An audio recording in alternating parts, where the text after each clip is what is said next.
dragi gledalke, spoštovani gledalci, sem Bojan Požar, vi pa gledate današnjo uro resnice. Z menoj v studiu sta Peter Gregorčič in pa Sebastijan Rečič, naša stalna komentatorja. Zdaj, jaz sem si pripravil 4 teme, to, kar se pravzaprav te dni dogaja, ampak bi vsem predlagal, če se strinjate, da bi začeli z malo analizo včerajšnje Tarče, ker se je zgodil po mojem nekaj zanimivih momentov. Eden od teh momentov je to, recimo to, da je Gregor Golobič, ki je tam včeraj nastopil kot nek komentator oziroma politični analitik, ne samo, da je pač precej moraliziral o tem, kaj lahko politične stranke počnejo z državo in kaj ne, ampak kar se mi je zdaj zanimivo je to, da je začel v bistvu izdajati neke informacije iz sestanka, ki ga je imel z Robertom Golobom na 4 oči, kar zadeva Toneta Ropa. Kako recimo gledaš ti na tako stvar, da nek politik bivši začne govoriti javno o tem, kaj se recimo pogovarjajo z aktualnim predsednikom vlade na 4 oči. Zadeva pa tudi recimo temo konkretno, ta spopad, kdo bo novi guverner Banke Slovenije. Ja, lep pozdrav vsem skupaj. Hvala za to vprašanje. Lej, zdaj se pravi, stvari greš v javnost takrat, kadar hočeš imeti vpliv na javno mnenje. Tu je kratek odgovor. Zdaj pa daljši, pa jaz bi tlele postavil malo širši kontekst. Ker se pravi, razkril prispevek Tarče, je razkril sledeče. In tu je, da je, se pravi, Anton Rop govoril, se pravi, opazil kot izkušen politik, da javne izjave koalicije nasprotujejo njegovi kandidaturi in zato je pač kot izkušen politik pristopil do Roberta Goloba in ga na 4 oči vprašal, ali naj umakne kandidaturo, ker pač vsak politik, ki je razen recimo Janković ni znal šteti, ampak vsak zna šteti, ve, da če nimaš ti 46 glasov, lahko brez glavo vztrajaš in ti to zagotovo ne koristi, ne tvoj javni podobi, ne ničemur. In kar je tukaj najbolj zanimivo je to, da je pač ta prispevek razkril, da naj bi Robert Golob ga celo prepričeval, da naj si ne premisli, in v tem kontekstu se mi zdijo dragocene besede, se pravi Golobiča, ker je on edini akter, ki je nekako posredno potrdil, da se to res dogajalo, češ, da je on bil nagovorjen, naj Ropa prepriča v kandidaturo. Ampak zakaj recimo, samo eno podvprašanje v tej zvezi, Peter, oziroma tudi Sebastijan, zakaj recimo Robert Golob pokliče Gregorja Golobiča in Golobiča prosi, naj kontaktira Ropa. Zakaj recimo Robert Golob tega ne stori sam, oziroma zakaj to ne naredi preko kakšnega njegovega strankarskega kolega, iz Gibanja Svobode? Če smem tukaj zaključiti, verjetno zaradi tega, ker je imel v ozadju, kot se je kasneje izkazalo, neko svojo usporedno igro, in je pač v tem kontekstu veliko lažje delovati po nekih selih, po nekih messengerjih, ker potem se lahko zgovarjaš, da je prišlo do šuma v komunikaciji, žal bi rekel, da se sam pogovarja, da bom prišel na poslansko skupino in potem računaš na visoko integriteto teh ljudi, ki so izkušeni politiki, da zasebnih pogovorov ne bodo razkrivali in se na tak način tudi ne morejo braniti. Kar se na koncu zgodilo, po mojem, je samo ena interpretacija za to, se pravi, predsednica republike ne bi izključil celo tega, da ga je predlagala ne zato, ker je ona hotela z glavo skozi zid, ampak ker je morda dobila celo tudi ona te zasebne informacije. Rečeno, da je lahko tudi Golob šel do nje, ampak recimo, če se želi držati nekih etičnih načel, tega javno ne bo razlagala. In tukaj rešuje bistvo Roberta Goloba. Morda je celo ona dobila ta zagotovila, naj Rop vztraja, da bo dobil podporo. Potem pa odide v Ameriko Robert Golob in sporoči, tako je vsaj prispevek reče, se pravi Tonetu Ropu, da nikdar ni želel, da on kandidira. In jaz to razumem samo kot, in jaz razumem to samo to, Robert Golob se pozicionira v slovenskem političnem prostoru, pri tem ne izbira sredstev in jaz mislim, da je Ropa, ne prvega, spomnimo se Merlota, Vesela, izkoristil za to, da pokaže, kdo je šef v tej državi. In samo za to gre. On je v bistvu na ta način insinuiral, spor s predsednico republike, da lahko potem kasneje javno okrcal, češ Nataša Pirc-Musar ne opravlja svojih predsedniških dolžnosti. To je edina razlaga, ki je po tvoje, to nima nobene zveze z kandidaturo, recimo gospe Jazbe, kako? Jaz mislim, da tako kot mislim tudi pri Trumpu, da pri Robertu Golobu edini, ki mu je pomemben, je Robert Golob sam. On je pač očitno, saj tako vidim in mislim, da ker je javni funkcionar, lahko kot komentator komentiram, on je očiten narcis, ki se zjutraj pogleda v ogledalo, pogleda medije, pogleda, kako mediji o njem pišejo in potem prilagodi svojo strategijo čez dan, da bodo pisali tako, kot on želi. Če ta podoba gre v napačno smer, se zopet naslednje jutro zbudi, se pogleda zrcalce na steni, povej, do najlepši predsednik na svetu ali pa v deželji tej in potem reče zrcalce seveda Robert Golob in Robert Golob gre pred kamero in to zadevo pove, če ni dovolj, če se malo pošalim, zvečer gre Šehtini in vpraša Šetino, če res so najlepši, on reče, da najlepši in on gre sečen spat. In to je po mojem vsa agenda, ki je tukaj v zadnjem. Jaz se strinjam popolnoma, torej, da bi zdaj iskali tukaj neke strateške poteze Goloba, ki je sposoben igrati politični šah, niti slučajno ne vidim. Jaz tudi mislim, da gre tle enostavno za meje njegovih psiholoških kapacitet. In tudi zato, da se res lahko zjutraj nekaj spomne, zvečer se že premisli in takšen človek pač je. In kot takega so ga spoznali vsi, ki so z njim imeli opravka, nekateri prej bolj poslovno in manj politično, ker on je v preteklosti bil kot politik vedno kot nekdo, ki je zraven, ampak ni bil na operativni funkciji, da bi njega spoznali res v politični funkciji. Ne? Skratka, gre za osebnostno značilnost Roberta Goloba, kot si rekel, narcis ali pa Napoleonov sindrom. To bodo drugi znali mogoče bolje povedati. Ne? Če se vrnem pa na prvo vprašanje, zakaj pa Golobič včeraj to povedal? No, jaz mislim, da zaradi tega, ker vidi, da ni nobenih šans, da bo med njim in Golobom kadarkoli potekalo kakršnokoli sodelovanje. Ne? Po mojih informacijah sta se ona dva začela dobivati, zato ker je nekdo tretji izsilil od Goloba, naj za vraga že posluša nekoga iz kroga starih. Ne, torej izkučenovega kroga. In da zato se je začel z njim pogovarjati. Ta tretji je pa kdo? To je zdaj vprašanje. No. Zna biti, da bi to bil ali Igor Bavčar, ali Otmar Zoran, ali nekdo od teh, ki jim Golob zelo, oziroma ki lahko od Goloba kaj tudi zahtevajo. Torej ne samo predlagajo.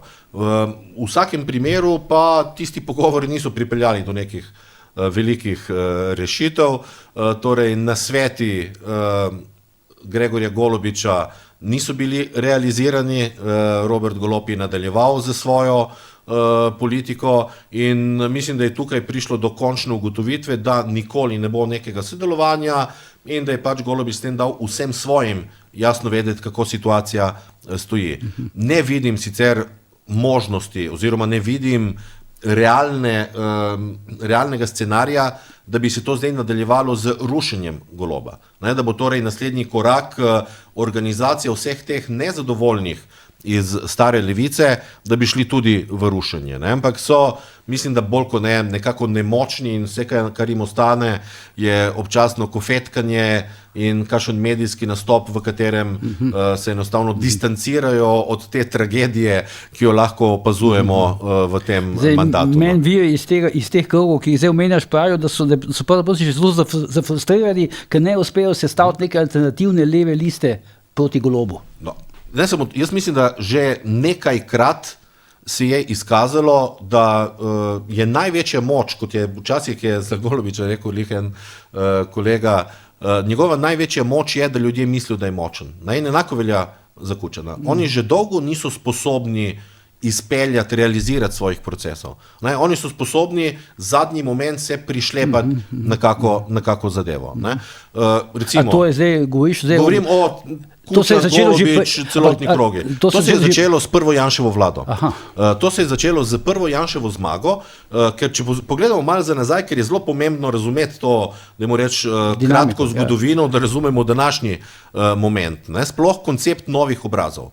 Koncept novih obrazov je bil mišljen za Gregorja Golobiča.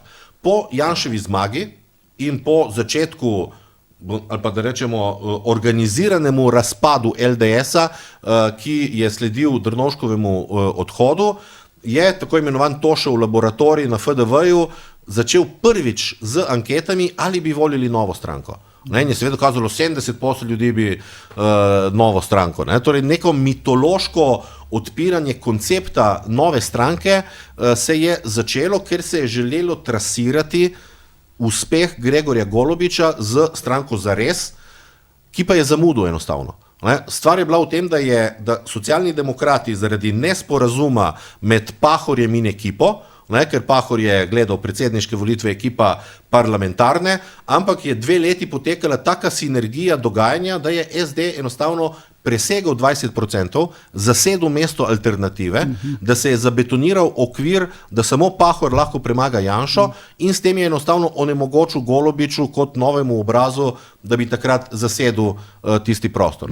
Potem je pa sledila ena serija poskusov in dajmo reči, da je Jankovićev verjetno še najbolj na liniji bil recimo z prav Kučanovo Golobičevo linijo, vsi ostali so pa potem od tega odstopali. Ne. Miro Cerar je recimo sodeloval z Petrom Jamnikarjem. Ne. To je oseba, ki je onemogočil Golobiču, da bi gospoda Biščaka, ki je bil tudi včeraj na Tarči, postavil za glavnega tajnika takrat LDS. Skratka, ena kontra zadeva. Šarec je bil pa sploh posebnost pa v tem, da se pa sploh ni želel s temi krogi povezati in je zato dobil samo 14 odstotkov na tistih volitvah. No, ampak Golobič in tile krogi so Jamnikarja tudi potem takoj po volilni zmagi cele zamenjali. Hitro omaknili. Se spomniš, ne? Tako, ja. In pripeljali svoje ljudi v kabinet gospoda Cerarja. No, ampak zdaj, ko omenjamo Golobiča pa Kučana, ne, kolegica Suzana Kos je pred dnevi pisala o tem, da naj bi Kučan Golobiča nagovarjal, da bi se Golobič osebno vključil spet v politično dogajanje, skratka, da bi kandidiral verjetno za neko svojo stranko in podobno. Že približno leto dni je v ozadju slišati, da se trudi sestaviti neko stranko, pa niti ne toliko, da se on samega za nosilca že v prvem koraku ponuja, probal je sestaviti nazaj neke mreže starega LDS, ampak precej neuspešno. No. Tle mislim, da sta dva problema. Eno je, da ga ljudje nimajo v pozitivnem spominu, mogoče tudi pokrivem zaradi tistega, ne morem reči, zamolčanja lastnine v Ultri. In po drugi strani pa predvsem politični akterji se spomnejo, na kak način je on deloval. On je bil izjemno brutalen v delovanju v političnem ozadju in zaradi tega seveda ne bodo skakali v njegov objem. In mislim, da je glavni problem predvsem to, no, da je velik del tiste ta stare strukture, ki je že itak v LDS-u bila zelo raznolika. Ne? Ampak velik del se je enostavno razvadil, lepo živel in ni tako goreč v političnih ambicijah. In je to ostalo na koncu en cel kup nekih malih vrtičkov ali pa gostilniških omizij in ni več nekega resnega političnega potencijala v tistem krogu. Zdaj, če za hip še ostanemo pri Evropu, ne, se spomnim takrat potem, ko je pač zgubil na glasovanju, so se začele pač, je sam tudi razširil govorico, da še zgodba ni končana. A je to še realno, da Nataša Pirc Musar, kar zakonsko je možno, še enkrat predlaga recimo to Neta Evropa? Mislim, da je vsekakor še vedno možno, ker se pa strinjam, da je ta zdaj razkol med predsednico in predsednikom vlade, ne, pa dejansko predvsem ego dvoboj. Ne, da hoče tle dejansko in signali tudi iz njegovega kabineta so takrat prihajali, da bo on zlomil predsednico, da se vidi, kdo je glavni v tej državi. In da gre dejansko sam za ta kapric in da ne gre toliko za konkretno ime, ki je v bistvu Robertu Golobu popolnoma irelevantno, je pa pomembno finančnemu ministru in krogu, ki je finančnega ministra tam postavil. Ne. Skratka, jaz mislim, da je tudi ta opcija povsem odprta. Ne. Najbolj bizarno pri vsem skupaj v tej zgodbi je pa to, da najbolj kar odstopa od ustavnega reda, je, da sploh kdorkoli sprašuje Roberta Goloba glede tega karkoli. Tle gre za odnos med predsednico in državnim zborom. Zato imamo sistem zavor in ravnovesij, ločene pristojnosti v določenih procesih in predsednik vlade bi glede tega, če bi bil resen, zrel politik, bil samo tiho. Pa lahko zlomi Golob Natašo Pirc Musar. Zdaj, jaz se ne vem točno, kaj je Sebastian mislil pod besedo zlomi, no, ampak načeloma se da zlomiti, mislim, to so ločene funkcije. Da se blokirati v parlamentu. Robert Golob ima in obvladuje 39 glasov v državnem zboru. Ne. Skratka, teoretično, če bi se vsi ostali, ampak resnično vsi ostali povezali, ponavadi sta manjšinska poslanca vedno na strani največje koalicijske stranke, ker je ona tista, ki deli manjšinam pravice ali jih odreka. Ne. Torej jih ima 41, ne. In zdaj bi morali vsi razen 5 poslancev, če kakšen zboli, da so podpreti Ropa. Ne. Zdaj, ali je to mogoče, ne vem. Tudi ne poznam tako dobro Toneta Ropa, ali bi to igro šel, ker ta igra, ne, zdaj v drugo bi bila za njega tvegana. Ne. Ker potem rateš lahko, se pravi, nekdo, ki je večni loser, ne, ali nekdo, ki si neko funkcijo želi za vsako ceno in potem to odpira recimo določeno polje tudi komentatorjev, ne pozabimo, da Robert Golob obvladuje tudi medijsko sceno, ne, ki daje nek okvir, ki daje kot lepo rečejo na RTV, določen del novinarjev pravi, mi moramo dajati gledalcem kontekst. Kontekst poda kontekst in potem se pravi Evropa postavi v kontekst nekoga, ki si iz nekih ali infantilnih razlogov ali kakšnih drugih razlogov neskončno želite funkcije, ne, in potem je to izjemno problematično. Tako da ne vem, jaz se spomnim samo enega kandidata, ki je tako ustrajal, to je bil za ustavnega sodnika Teršek, ne? In meni se je zdelo na koncu, ko sem bral njegove Facebook zapise, da se mu je kar poznalo, no? Zdaj, če se malo zlomno rečem na njegovem izražanju in se mi zdi, da se ga je to kar dotaknilo in jaz bi pač vsakmu kandidatu tukaj odsvetoval take stvari, ampak vsak se sam odloča. Bi pa tukaj pritrdil predsednici republike, ki pravi, ne, da na tak način, če bomo tako mrcvarili pred javnostjo kandidate, sploh če je predsednica republike izhajala iz nekega ozadja, ki smo ga prej razkrili in nam ni znano zdaj, ali ona imela ta vpogled ali ne, sklepam, da ga je imela, drugače verjetno tudi morda ne bi tako ustrajala. Največ tukaj izgublja Slovenija. Zakaj? Ker potem se noben kompetenten kandidat ne bo šel v državni zbor, da bo kot nek klošar v predvir državnega zbora čakal na izid, na koncu ga bodo potolkli, ga bodo mrcvarili po medijih. Zakaj bi to počel nekdo, ki ima kompetence? Lepo vas prosim. To počne nekdo, ki take funkcije ne bi videl nikjer drugje in to je za Slovenijo izjemno slabo.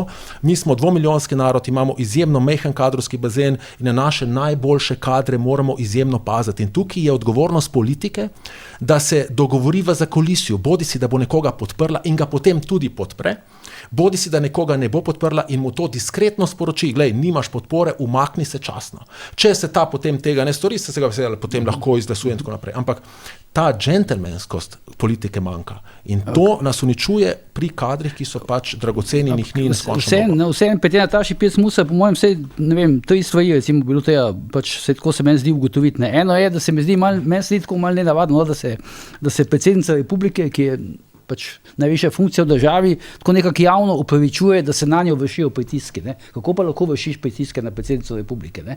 In potem pač ima očitno neke pomisleke, zopet to Sašo Jazbec, ampak jih ne pove v javnosti. Ne? In hkrati tretje še pa ima določene vse kadrovske težave, kako spraviti neke svoje, bom rekel, predloge, za katere si jih želi skozi parlament. Tako da očitno tukaj je, ne, kako bi rekel, bolj tako, ne vem, ali so njene možnosti skromne, ali to ne zna, ali pa preprosto te stvari pač ne obvlada, ali je to preveč za njo, ne? Ampak nekaj se očitno z njo dogaja. Zagotovo je v res težki poziciji, glede na to, da je ona amaterka in ima opravka za materiji tudi na drugi strani. Imamo torej 3 bistvene funkcije v državi z popolnimi političnimi novinci. Ne? Kar se tiče, torej jaz mislim, da kalkulacije ne bo možno sestaviti, ker ne verjamem, da bo kdorkoli šel tukaj na kolena. Jaz mislim, da tudi ona kot predsednica, pa ne glede na to, kakšne ambicije ima potem za naprej, zdaj že zaradi tega res izgleda, zaradi videza vsega skupaj, ne verjamem, da lahko popusti in predlaga Sašo Jazbec. To bi bil popoln poraz, da se razumemo. In zato je v nemogoči situaciji. Lažje je čakati konc mandata in upati, da se bo zgodil kakšen preobrat glede tega. Ne? Se mi zdi pa, da je pravilno, da je odreagirala na tisti dan na napad predsednika vlade. Drugo je pol, kaj pa so lahko sporočila. Ne? Jaz mislim, Seglih, da kot predsednica mogoče misli, da ni dostojno, da bi omenila, da Saša Jazbec je dobila slabšo oceno stroke. Druga stvar, vprašanje je konflikta interesov zaradi funkcije moža, vprašanje je odnosa do tako imenovane Jamnikove skupine in tako dalje. Skratka, to je vrsta zadev, ki se v medijih lahko vrti. Če bi pa ona kot predsednica to rekla, bi pa morala imeti po mojem kar neko močno dokumentirano ozadje vsega tega. No, ni dovolj, da bi ona sam rekla, recimo, te zadeve. Ne. No, ampak jaz mislim, da tukaj se vsem strinjam, ne, dodal bi samo to, da tudi predsednica republike ima svoje osebnostne značilnosti, ne, kjer če je izgleda, kot da je zelo hitro užaljena in želi to vrniti. In tukaj se potem zacikla tale kroka. Ne? Ona je potem takoj poiskala neko izjavo Roberta Goloba in ga je nazaj zbodla. Ne? Pri čemer pa je imel Golob po svoje pa prav, ne? Ker naloga predsednice republike je, da pravočasno pošilja kandidate v državni zbor. In ko je njen kandidat propadel, ona ni nikdar prepričljivo pojasnila javnosti, zakaj je toliko časa čakala in zakaj še vedno čaka z imenovanjem kandidata. Ne? To bi morala prepričljivo pojasniti. Bodi si, da se pogovarja z nekom, ki je izjemno kompetenten, kakorkoli. In tukaj je umanjkala njena komunikacija. Namesto, da bi zbadala Goloba, bi sam, kot državljan, pričakoval od svoje predsednice, da pride in mi tudi kot državljanu pojasni, zakaj počne ali ne počne tega, kar na javni funkciji počne ali ne počne. Namesto tega pa se ona raje spustila v nek dvoboj, pri čemer sam tudi mislim, da je šlo resnično tukaj za to, da je šlo za kalkulacijo pri varuhinji človekovih pravic. Verjetno je tam hotla, zopet gre za nek nepotizem, ki smo ga pri Nataši Pirc-Musar vajeni že odprej, kjer je hotla očitno zrihtati to funkcijo neki svoji prijateljici, in je želela nekako se iti politična trgovina, pri čemer zaradi umanjka politične geometrine te trgovine ne zna igrati. In je na koncu izpadla slabo. Zdaj, mislim, gledam pač te posnetke, ker ta nesojna varuhinja prijateljica pride na oder, ker dobi takrat njeno odlikovanje. To sta predvsej tako zelo prijateljski odnosi, to se pa vidi, da težko skrijeti. Morda je bilo to odlikovanje celo trasiranje poti vnaprej, da bo ona postala varuhinja človekovih pravic, češ, dobila je predsednično odlikovanje. Če recimo res to drži, potem je to skrajno neprimerno in mislim, da je pač po mojem je to problem. Golob in narcis, Nataša Pirc-Musar je predvsej pripeljiva, po značaju. Ona more, to vemo še iz časov, ko je bila informacijska pooblaščenka. Ona je oseba, ki nikdar ne ostane dolžna. Točno to, hitro odreagira tudi in včasih, moram rekel, tudi ne preveri kakega ozadja, ampak na prvo žogo odreagira in to za politiko ni ok, sploh za to funkcijo. In se popolnoma strinjam s tem, kar si rekel, ona je predolgo tiho, torej ona je pasivna. Ona ne deluje v političnem prostoru. Govorila je, da bo predsednica, ki bo aktivna govorila in ki se jo bo slišalo in tako dalje. Dejansko večino je popolnoma neopazna in je ni ne v javnem delu, ne v nekem političnem ozadju je ni videti.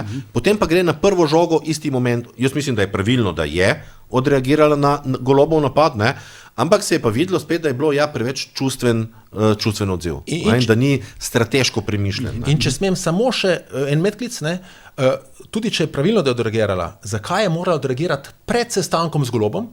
Ker dober državnik najprej gre na sestanek in potem zapakira morda še neki sestanka v svojo izjavo, torej ona je očitno želela Golobu vrniti na način, prednost sta se dobila, ker če jaz prav razumem, bila ta njena izjava podana pred sestankom z Golobom. To je nekaj, kar v resnici izkušen politik nikdar ne bi. Ampak tudi Golob je pa dal načrtno to izjavo pred sestankom, očitno. To za neko naprejšnjo merjenje moči. Kako vodo te oddaje karakterizirati? Točno to, da je tak. Karakterizirati. Ugotavljam lahko, da še enkrat, vse tri bistvene funkcije v tej državi zasedajo ljudje, ki karakterno enostavno niso sposobni upravljati takih funkcij. Vem, ampak jaz hočem reči, s tem je dal v bistvu, se pravi, žogo na penal Golob Nataši Pirc-Musar. In če ona bi želela v politični bitki premagati Goloba, bi morala biti drugačna v odzivu, bi morala biti bolj državniška, lahko tudi ostra, vendar morda počaka tisto uro sestanka in potem odreagira, češ, jaz ne bom taka kot predsednik, pa bi ga tukaj zbodla, nisem reagirala pred sestankom, midva ste se pogovorila, dal mi je ta in ta zagotovila, ali pa ni mi dal teh in teh zagotovil. Ker pa umanjka ta diplomatski pristop, zaradi tega sta tukaj dva petelina na kupu gnoja, oba ki rikata, Zora pa kar ne pride, pa ne pride. Dobro, predlagam, da gremo naprej na te zadnje javnomnenjske ankete. Zdaj gledali smo anketo v Dnevniku, Nina Media, in videli smo tole anketo pri Inštituta Janeza Evangelista Kreka. To je v bistvu inštitut, ki je malo pod vplivom Nove Slovenije. Ta anketa se imenuje Utrip družbe. Zdaj, recimo tako nasplošno, če rečemo, tu nekje približno, strukturno je zelo podobna zadeva. Ja, levica, desnica se približno tu nekje, lahko en zmaga ali pa lahko drug zmaga, če recimo Anžeta Logarja prištevamo na desno stran, Jaz mislim, da iz teh anket razmišljati o volitvah še ni čas za to. Treba nekaj razumeti. Ankete v tem trenutnem momentu so predvsem ali pa v največji meri neka prepoznavnost, neka inercija, ker je to še daleč od samih volitev. Ljudje sploh ne spremljajo politike in pol se vpraša, koga bi volil in gre po neki inerciji stranko, ki se jo spomne. To se je največkrat videlo recimo v zadnjih 3-4 mandatih, ko je daleč od volitev, ko je začela padati velika stranka, je naenkrat SD postal nek potencial, in so vsi misli, mogoče bo pa SD naredil teh 20%, pa se pa spet vrnil v normalne, običajne svoje gabarite. Jaz mislim, da je tukaj še zelo veliko odprtega in da je te ankete treba imati kot neko trenutno stanje, ki pa kaže predvsem naslednje. In to je neko družbeno mrtvilo, lahko rečemo. Mi lahko ugotavljamo, ljudje so nezadovoljni. Po eni strani imamo ankete, ki kažejo izjemno zadovoljstvo ljudi z življenjem. In to na evropski ravni zelo visoko. Po drugi strani lahko ta ista anketa, utrip družbe, kaže izjemno negativno oceno dogajanje v Sloveniji. Tisto prvo vprašanje, ki se je postavilo, ali se stvari spreminjajo na bolje ali na slabše. To je bistveno vprašanje vseh političnih anket zdaj že nekaj desetletij. In tam kaže, da 2/3 slovenske javnosti misli, da se zadeve spreminjajo na slabše. Ne? In kljub temu se ne spremeni odnos do posameznih političnih strank. Ne? To pomeni, da živimo lahko rečemo, po eni strani smo lahko zadovoljni, živimo v družbi, kjer očitno ljudje niso odvisni od države in politike in se za njo sploh ne zmenijo. Ne, ampak po drugi strani pa ljudje ne znajo narediti tega miselnega preskoka, da ugotovijo, glej, vsak dan je malo slabše, kdo je kriv. Ne, ja, a je politika pri tem igra kakšno vlogo ali ne? Skratka, ni te asociacije še. Ne? Kako se bo pa to nezadovoljstvo rezultiralo v končnem rezultatu, je pa po mojem odvisno od zadnjih 3 mesecev dogajanja v volilni kampanji. Ne? V tem trenutku enostavno je neko politično mrtvilo in ni še nikogar, ki bi znal to nezadovoljstvo dovolj kvalitetno, dajmo reči, politično izkoristiti. Ne? Še nekaj mogoče glede tega bistvenega vprašanja. To vprašanje je v Slovenijo prišlo za kampanjo 2008.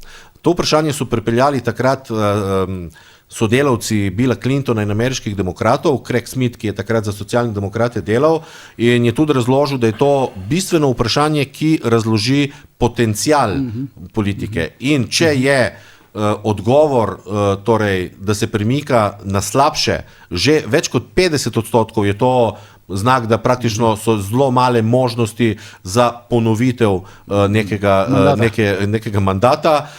Zdaj pa se stvari tako spreminjajo pri nas, da imamo 2/3, ki pravijo, da gre na slabše, in še vedno obstaja možnost, da dobi Golob še en mandat, kar kaže res na to odtujenost slovenske družbe od politike. To, da ne spremljajo in da ne znajo narediti tega klika, da je od draginje do propadanja zdravstva posledica delovanja političnega vodstva. Ne? Jaz bi tukaj se čisto strinjam, samo tu bi rekel še enkrat, ankete so neke vrste inštrument za meriti javno mnenje. Se pravi, merijo stanje v družbi.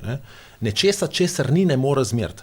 In tukaj bi tu poudaril. Se pravi, ljudje se zdaj ne ukvarjajo s politiko in torej nimajo odločitve, koga bi volili. In zato ne more zmeriti, koga bi oni volili, če jaz sam še tega ne vem, potem seveda nekaj odgovorim in tukaj, kot je rekel lepo Sebastian, glavnem poveš, kdo ti prvi pade na pamet in je najmanj odbojen v tvojih preferencah. Po tej logiki so popolnoma nesmiselne.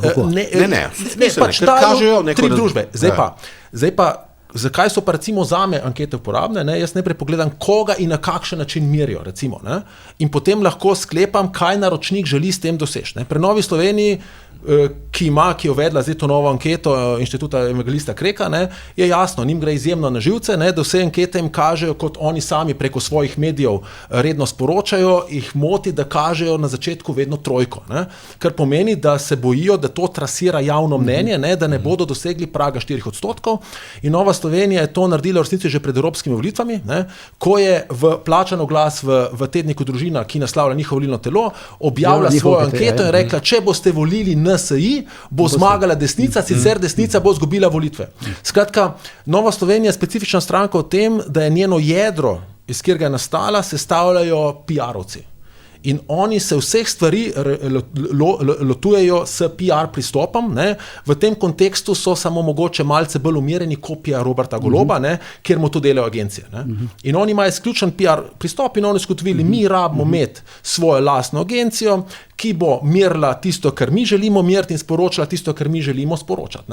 In podobno bi se zdaj pa tukaj navezal na anketo v Dnevniku, kjer smo videli Prebiliča, ki je bil trasiran v vseh parih. Zdaj mi ne vemo, a drugje ni bil merjen, ali morda rezultat ni sporočil tistega, kar hočemo videti. Mi tega ne vemo. Vemo samo, kar je bilo pač sporočeno. No, merjen recimo ni bil z Anžetom Logarjem. To bi bila recimo zanimiva informacija. Še enkrat, mi ne vemo, ali on ni bil merjen. Ali je rezultat ni bil prikazan. Tako je, ampak glej, ti lahko meriš in selektivno prikažeš rezultate, ko nimaš surovih podatkov, lahko z njimi narediš, kar hočeš. In kar je bilo tam glavno sporočilo saj meni tiste ankete je, ne, da v paru, se pravi, Prebilič, Janša zmaga Prebilič, Prebilič, Golob zmaga Prebilič in še en tretji akter je bil... Ne bil je Tonin in bil je Han, in bil je Matjaž Han. Tako, in se pravi, skratka, da je Prebilič absolutni zmagovalec in potem je bilo prikazano, ne, da v paru Logar-Janša zmaga Logar, kar gre na mlin teoriji, ne, da Logarja podpira recimo leva sredina zato, ker jemlje glasove Janši. Ne. In Golob premaga Janšo, ne? V tej anketi. In Golob tudi, tako. In Golob tudi premaga. Janša pa premaga Hana, ne? Ki ga sicer vsi premagajo tam. Ja. In potem se pa, recimo, zdaj pa... Ampak ni to zanimivo, no? Zdaj, Han je zelo visoko na tej lestvici, drugi ali tretji, ne? V takšni anketi, ne, kdo ne bi bil predsednik vlade, to bo vsi premagajo, ne? Anket, ne? No. Na barometrih je visoko, zaradi tega, ker dobiva pozitivno oceno posod, tudi pri drugih, ne? Ker je nemoteč. Ne? Ko se je pa treba odločiti in izbirati, je pa čist drugi kontekst izbire. Ne? Še huje je, ne? Zaradi tega, ker so volivci, jaz pravim, da so večina volivcev je iz neke svoje se pravi, mladostniška ali pa predhodne podstati opredeljena, če grem na klišejsko levo-desno. Ne? Če to ne bi bilo res, v Ameriki tako imenovani gerrymandering, kjer rišejo okrožja, tako da gledajo, kdo bo volil demokrate in republikance, ne bi deloval. Ne? Ker ti to rišeš ti za 10 let naprej, ne veš, kaj bo tvoj kandidat takrat govoril. No, se pravi, ljudje smo v naprej opredeljeni, to je prva stvar, zdaj sem malo zgubil misel, ne? Pri anketah smo. Golob. Ja. Zakaj je Han, ne, do tega sem prišel, Han je visoko na lestvicah, ne, to pomeni, ljudje gremo v politiko kot navijaško za svoje moštvo. In na volitvah zmaguje tisti, ki bolj polarizira, ki ima več gorečih privržencev, s tem ima tudi več gorečih nasprotnikov, tak nikdar ne more biti na lestvici visoko. Skratka, tisti, ki je visoko, nikdar ne more zmagati volitev. To je moja teza. Ne? Pahor je sicer enkrat zgodilo. To je bil konkreten primer. Pahor je bil dolgo, recimo, sveda na vrhu lestvic, ne? In stranka je bila na 10% takrat. To govorimo za 2-4-2-8. V nekem momentu, ko je postalo jasno, da je Pahor alternativa Janši, da Pahor misli premagati Janšo, je na barometru celo padel za nekaj mest in stranka se je dvignila. Ne? Ravno zaradi tega, ker si rekel, ker rezultat v temeljni izbiri polarizira. Ne? Zakaj so na lestvicah bili vedno visoki evropski komisarji, ki sploh niso bili prisotni? Ker najprej je tam prvo treba prepoznati, no? Včasih so nizko na lestvici kakšni, ki so popolnoma neprepoznavni, ne? Torej njih so prepoznali in je dal vsaj oceno 3-4, ker ni mogel dati nič slabega, ker sploh ni vedel, zakaj bi mu dal recimo dvojko. Ampak posledično, ne? Noben mu ni dal dvojka ali pa cveka, ampak tudi noben mu ne bi dal glasu. Ja. Zakaj bi tega človeka volil, če on je brez vonja, barve in okusa, se pravi, on je super, ocena dobro, on je tak prijazen gospod, ampak volil ga pa ne bi, ne? Zato, ker volim jaz nekoga, s katerim se poistovetim se pa proti nekomu, kar mene v družbi moti. Ne? Sploh zdaj, ki živimo res v času hude polarizacije. Je pa vse ko se mi zdi malo zanimiv fenomen na vseh teh projekcijah, ne, recimo zlasti okoli Prebiliča, ki si ga prej omenil, pa recimo Anžeta Logarja, Anže Logar premaguje tega Prebiliča. Domet teh njegove stranke, Anžeta Logarja, demokrati, je očitno višji od potencialne stranke Vladimira Prebiliča, če jo bo sploh ustanovil. No, zdaj, jaz mislim, da je tle najprej v tem, kako potekajo potem te ankete. Ne? Ena je, imamo tiste standardne ankete, o katerih smo prej govorili, ki merijo bolj neko, da moramo reči, pristranskost razpoložljivosti, torej koga se zdaj spomniš, pa kdo te ne odbija. Ne? Potem so pa ločene ankete, ko vidimo, ko pa postavijo neka 3 umestna vprašanja. Ali veste, da je Anže Logar naredil novo stranko, ali veste, da se ta stranka imenuje Demokrati, in ti postaviš 3-4 tako vprašanja in ali bi volili Demokrate, in je seveda 10-12%. V tistih standardnih anketah tudi Anže Logar dobiva 3-4%, od Mediane, Nina Medije in drugih. Torej tam, ko se vidi, kakšen je na priklic ali pa na res neko prepoznavnost. Ne? Če pa ti najprej trasiraš, potem dobi tak nek potencial. In jaz mislim, da tista rahla razlika, ki jo ima Logar pred Prebiličem v takem tipu anket, je v tem, da velik del volivcev SDS-a, ker to vidimo, da največji bazen potem tam pride k Logarju. Ne? To pomeni, da je tam več ljudi na razpolago, da jih s par vprašanji zmamiš v to, da podprejo neko opcijo, ampak ta razlika med njima, kot vidim, je ponovadi 0,5% ali pa procentno. Pa zdaj sploh mislim, to je neka enigma, ne, okoli tega Prebiliča. Zdaj povajam, ne, da bom sploh šel, se bo vrnil v slovensko domačo politiko ali ne. Ker sem prej hotel povedati, ne, da ankete nam povejo, kaj nekdo razmišlja. Ne. In ker je bilo meni zanimivo, na Nina mediji, ne, se pravi, Prebiliča merje v vseh parih, ne.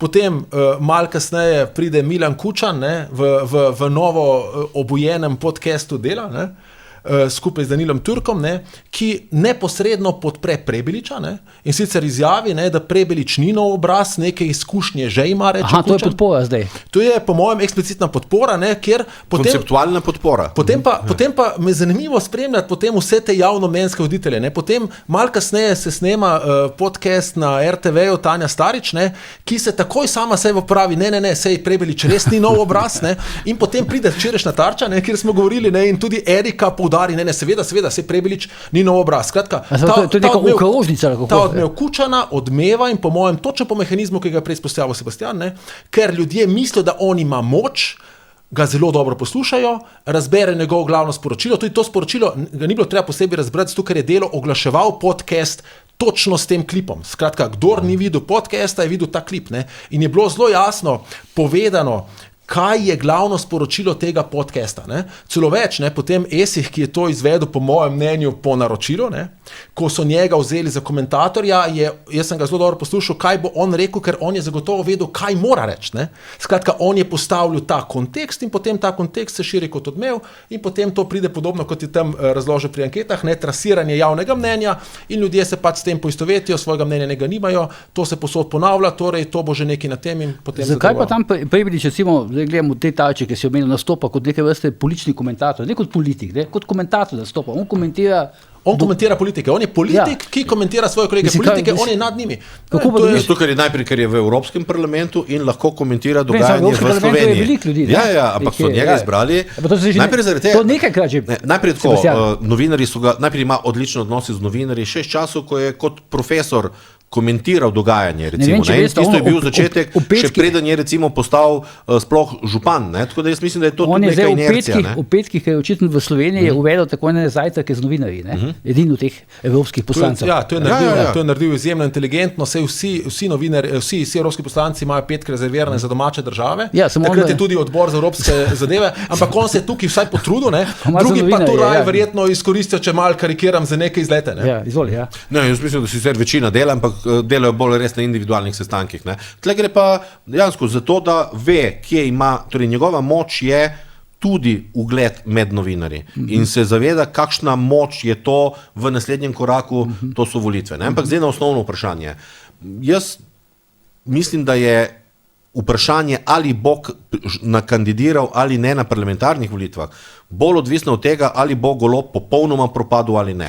Jaz mislim, da Prebilič bi prišel izključno v primeru, da bi bila čistina, da bi imel avtocesto do zagotovljenega uspeha. Zagotovljen uspeh pa pomeni najmanj drugo mesto in opcija, da vodiš vlado, tako kot jo je vodil Marjan Šarec, recimo. Ne. Jaz ne verjamem, da bo on, poznavajoč ga, tvegal, da gre na volitve in da je izvoljen v parlament, ne da bi imel funkcijo predsednika vlade v nadaljevanju.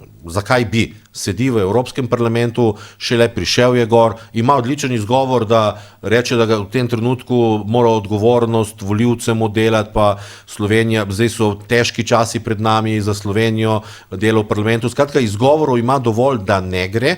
Po drugi strani je tudi, on vodi izjemno previdno kariero. No? Nekateri pravijo, da je zelo tak cincar, jaz bi tle rekel, da zelo previdno gradi svojo kariero korak po korak in se enostavno tudi noče zdaj kar navezati na neko strukturo. Ne? Ker on, če bi v tem momentu recimo se odločil, da gre na zmago, on bi moral sklepati milijon kompromisov, on bi moral skupaj spraviti cel kup nekih obstoječih političnih struktur in potem je seveda tudi njim odvisen. Ne? Marjan Šarec tega ni naredil, zato je takrat dobil 14%, ne pa 30%, kot ostali novi obrazi. Ne? In jaz mislim, da bo prej Prebilič, če je treba, čakal, torej ali bo čakal popoln propad leve sredine in potem nastopil v zadnjem momentu kot rešitelj in bo imel takrat dosti več manevrskega prostora v tem, bom rekel, dolgovih do raznih političnih struktur, ali pa čisto nič ne bo zanj narobe, če pa čaka še naslednje Zakaj volitve, pa potem ga Kučan, zdaj recimo temu forsira, tako kot prav Peter? Jaz pa mislim tako, jaz mislim, da on si želi, Kučan si želi neke rešitve, nekoga, ampak ne, jaz mislim, da Kučanu je jasno, da Prebilič ne bo njegova lutka.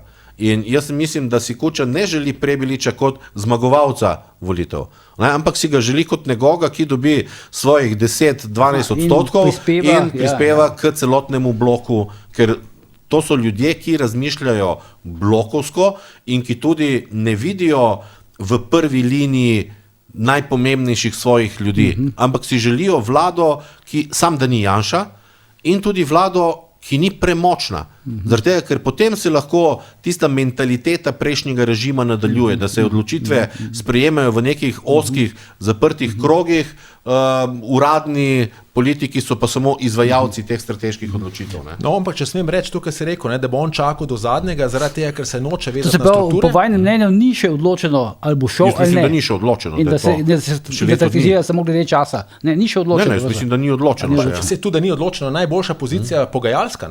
Kaj lahko ti izpogajaš od teh centrov moči? Kjer je pa tukaj težava? Mislim, da Prebilič ni bil na državnozborskih volitvah.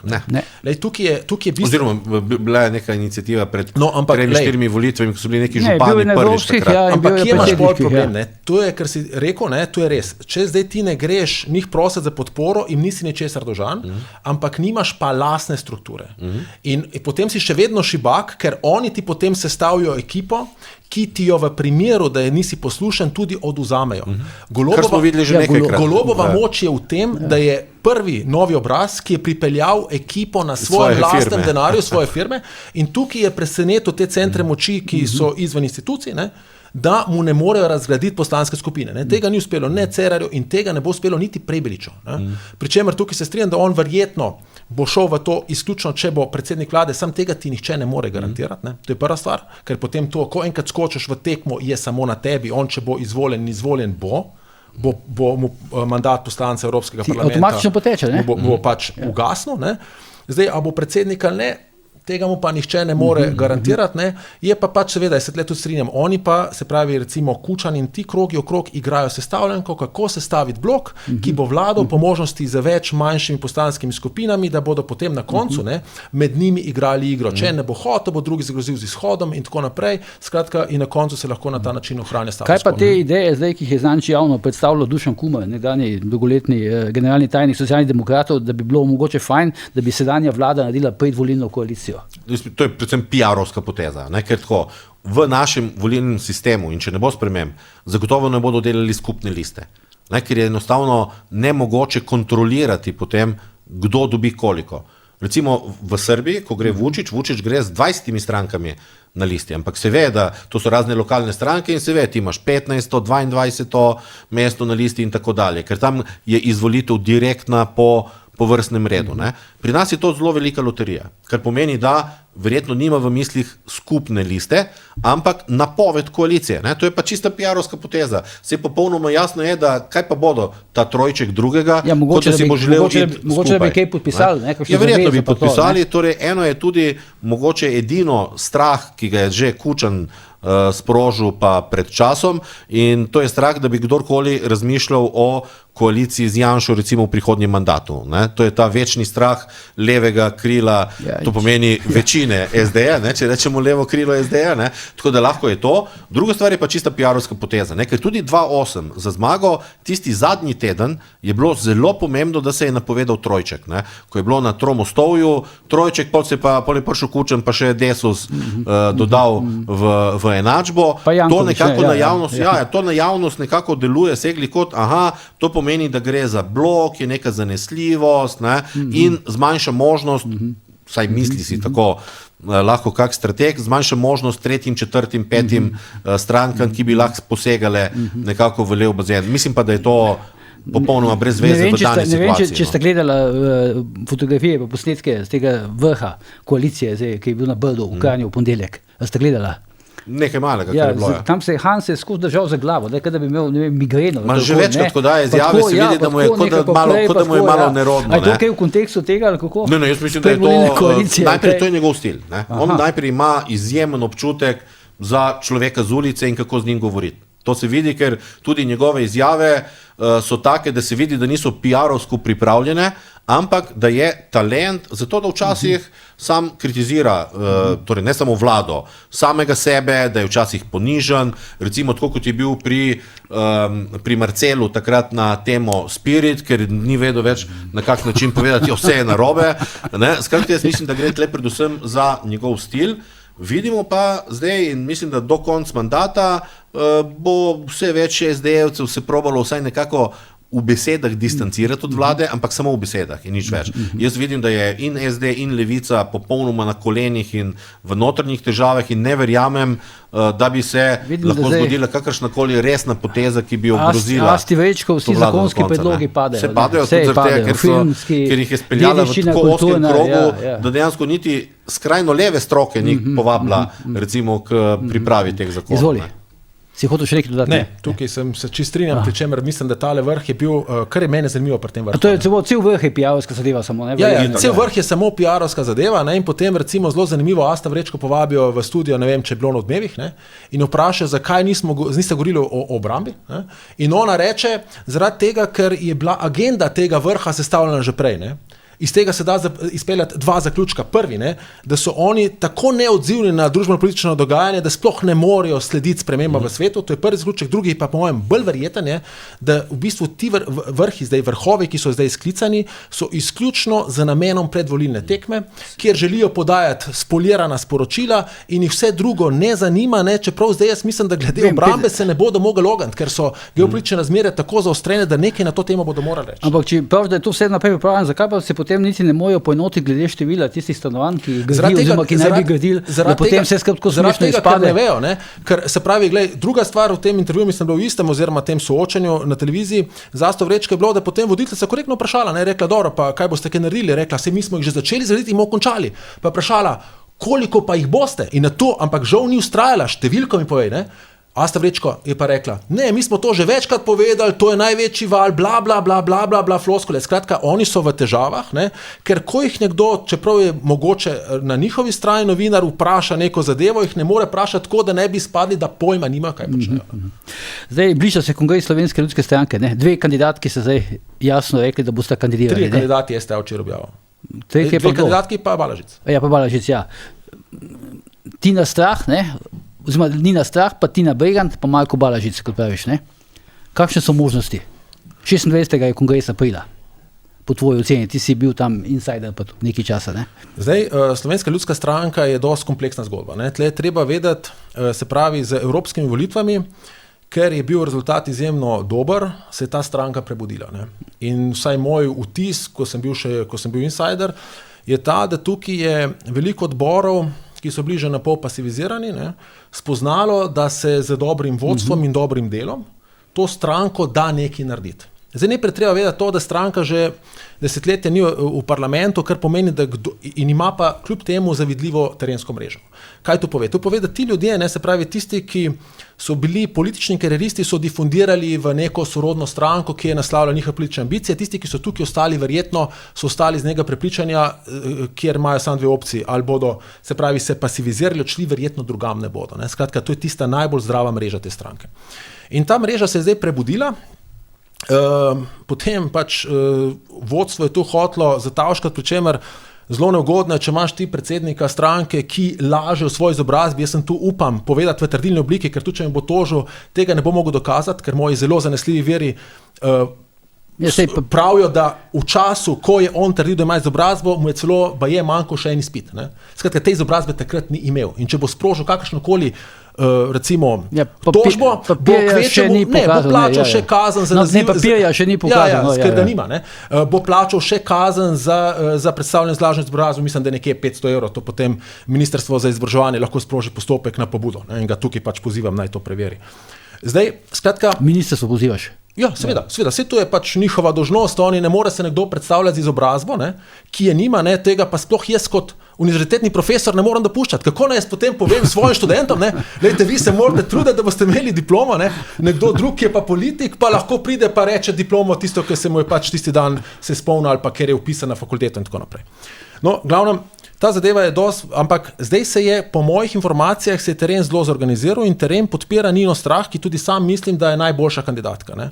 Tukaj po informacijah, ki sem jih dobil... Je pa, si videl, Franc Bogovič podprl, si pridel tam, ampak moje informacije so take, da se pravi, da Tina Bregant naj bila kandidatka tako imenovanih kruhoborcev, nekdo mi je celo rekel, da mu je Janez Podobnik osebno potrdil, da je to njihova kandidatka in mislim, da si ti pisal, da naj bi v njen scenarij ta, da se umakne in omogoči Marku Balažicu, se pravi človeku brez izobrazbe, politično in verjetno tudi eksistenčno preživetje.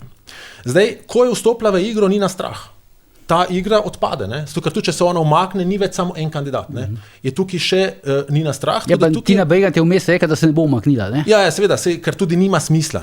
Ampak jaz sem šel potem malo gledati in zdaj, kar se je zgodilo, več stvari se je zgodilo v zadju, ki javno še ne ve. Bil je glavni odbor, nedavno sklican, ki je bil nesklepčen. Se pravi, razglasili so glavni odbor kot nesklepčen in sicer zaradi tega, ker na glavni odboru imajo glasovalno pravico občinski in mestni odbori, pa tudi predstavniki IO-ja, nadzornega sveta, mislim, da tudi župani, ampak sklepčen je, če je pa tam vsaj tretjina glavnih, se pravi, tretjina občinskih odborov prisotna. In tu pa ni bilo zadoščeno temu pogoju.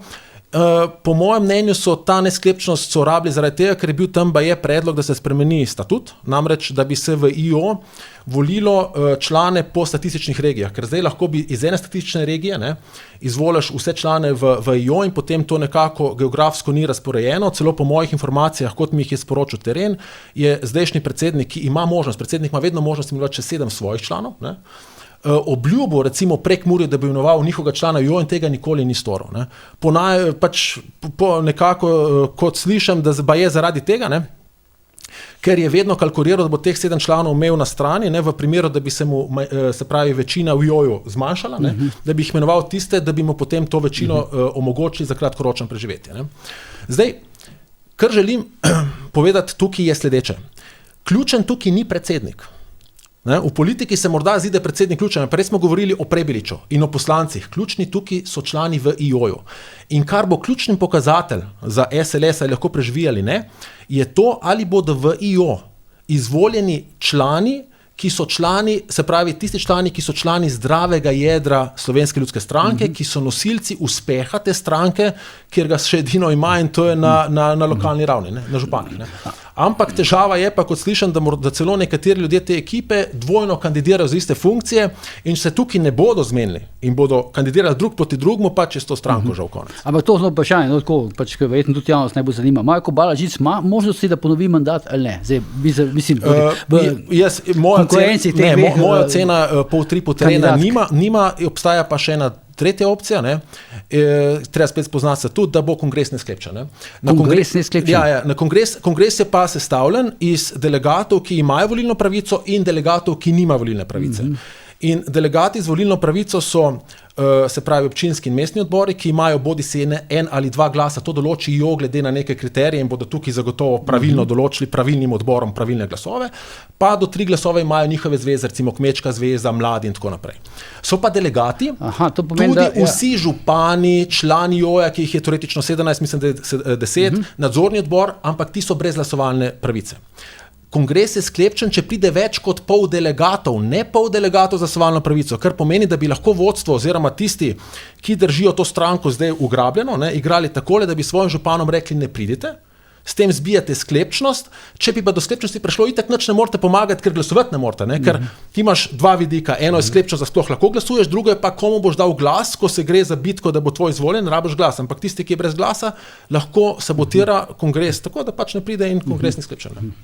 Skratka, tvoja ocena je, da Marko Balažič nima možnosti, Nina Strah ima pa več možnosti kot Tina Bregant, kako? Jaz mislim, da ja, tudi zaradi tega, ker problem Tine Bregant... Čeprav je manj znana, verjetno, ne? Ja, ampak moraš vedeti 2 stvari. Prva stvar je ta, da Tina Bregant ni želela, smo jo prosili, da bi bila na listi za evropske volitve in Tina Bregant takrat se ni želela izpostaviti.